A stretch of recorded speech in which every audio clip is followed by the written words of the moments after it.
নিজেকে এতটা অ্যাভেলেবল বানিয়ে নিও না যে কেউ এসে তোমাকে ব্যবহার করে যায়।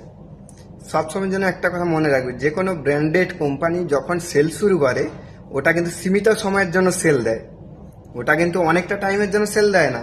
কারণ মানুষের সাইকোলজি অনুযায়ী যদি ওই ব্র্যান্ডেড কোম্পানি পুরো বছরের জন্য সেল শুরু করে, তাহলে আমরা মানুষরা কি ভাববো জানো তো?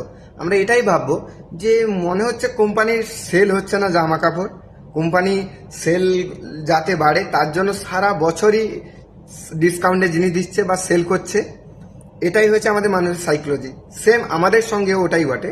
তুমি যখন একটা মানুষের জন্য, সবার জন্য এনি টাইম অ্যাভেলেবেল থাকবে, এ যেটা বললো ওটা করে দিচ্ছে, ও যেটা বললো ওটা করে দিচ্ছে, এইরকম যদি তুমি করতে থাকো তাহলে ওরা কিন্তু ভেবে নেবে এই মানুষটা সবসময় যেন সস্তা, মানে অ্যাভেলেবেল আছে, যে কোনো টাইমে পেয়ে যাব, তাই সবাই ব্যবহার করবে।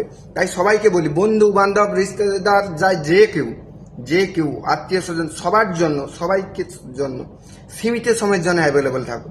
সব সময়ের জন্য অ্যাভেলেবেল থাকতে গেলে তোমার ভ্যালু কমবে, আর তোমার ভ্যালু কমানো জানোই তুমি এখনকার সমাজের পরিস্থিতি। তাই নিজেকে অ্যাভেলেবেল করো সীমিত সময়ের জন্য। যে কোনো মানুষের সঙ্গে যদি কারোর দরকার হয়, সীমিত সময়ের জন্য ওর দরকারে তুমি পাশে থাকো। কারণ সবসময় অ্যাভেলেবেল থাকতে গেলে তোমার ভ্যালু কমবে, তোমার ভ্যালু কমিয়ে দেবে ওরা, যে এই মানুষটা তো সবসময় যেন হেল্প করে, একে পাবোই, আর ওদের দরকার মিটে গেলে আবার তোমাকেই ভুলে যাবে। এটাই হয়েছে এখনকার দিনের নিয়ম। তাই সবাইকে বলবো, নিজের ভ্যালু বাড়াতে হলে সীমিত সময়ের জন্য অ্যাভেলেবেল থাকো, এনি টাইম অ্যাভেলেবেল থাকার কোনো প্রয়োজন নেই।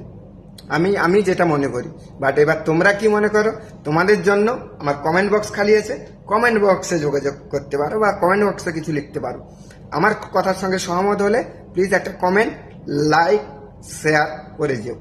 যদি কথাগুলো ভালো লাগে তাহলে তো শেয়ার তো লাগেই, তাই তো? বাই অল ফ্রেন্ডস, আবার কালকে দেখা হবে আবার একটি নতুন ভিডিও নিয়ে। Thank you, love you.